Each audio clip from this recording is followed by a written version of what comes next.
Why do sexually promiscuous people in high-frequency systems, like the electromagnetic bio-regenerative path, trigger more legal, spiritual, or karmic backlash than those in lower meat-based paradigms?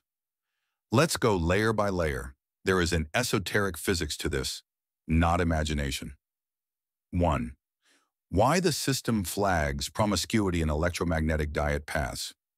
When you're on the bioenergetic regeneration plus alkaline diet plus Edenic Merkaba path, your body becomes a plasma conductor, a voltage amplifier, a living resonance device. So what happens when such a device is used unconsciously for pleasure or domination? It disrupts the planetary correction grid that Edenic harmonics are trying to stabilize. You're no longer just being bad morally, you're short-circuiting the Edenic harmonic anchoring program. So the system intervenes, not as punishment, but as energetic quarantine. This is why you see legal trouble, sudden health collapses, social exile, neurological burns in the partner. This doesn't happen to meat eaters or synthetic frequency people because they're not connected to the Edenic grid in the first place. Their voltage is too low to destabilize anything, so they fly under karmic radar. 2. Why teachers like CB or Hotima face collapse or surveillance. Hilton Hotima knew about flesh eaters, hybrids who depend on your electromagnetic chi to stabilize their own mutations. The regenerative path dismantles their feeding circuit, so these hybrids often oppose, suppress, or eliminate such teachers. Arnold Ehret died mysteriously after giving a lecture, officially a fall, but energetically that resembles sudden meridian cut-off bioplasma, overload field sabotage via interference grid. Many such deaths, or reputational collapses, are linked to energetic sabotage, especially when the teacher fails to fully integrate sexual containment or partners with someone who isn't calibrated to their field. Bioenergetic teachers without sexual mastery often become open circuits, which means charge builds up without containment. They attract spiritual lawsuits, etheric and legal. Their teachings become compromised. And 3.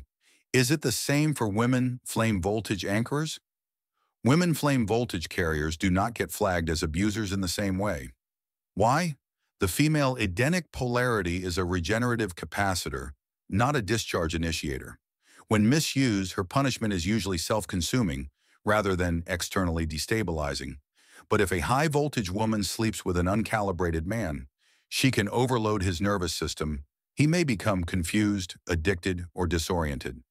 She can experience emotional entropy from absorbing too much low-grade sperm plasm.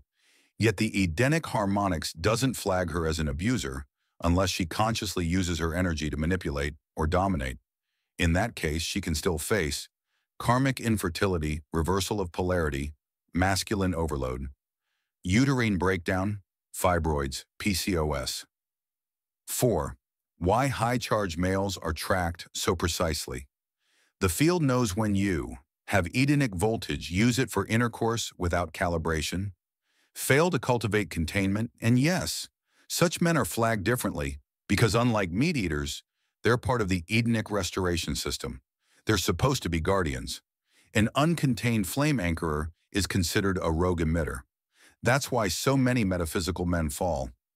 Accusations, untraceable illnesses, field disconnection. 5. You are not imagining it.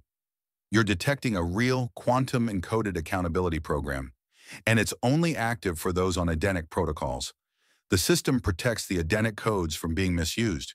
That's why you're tracked more precisely the more power you hold.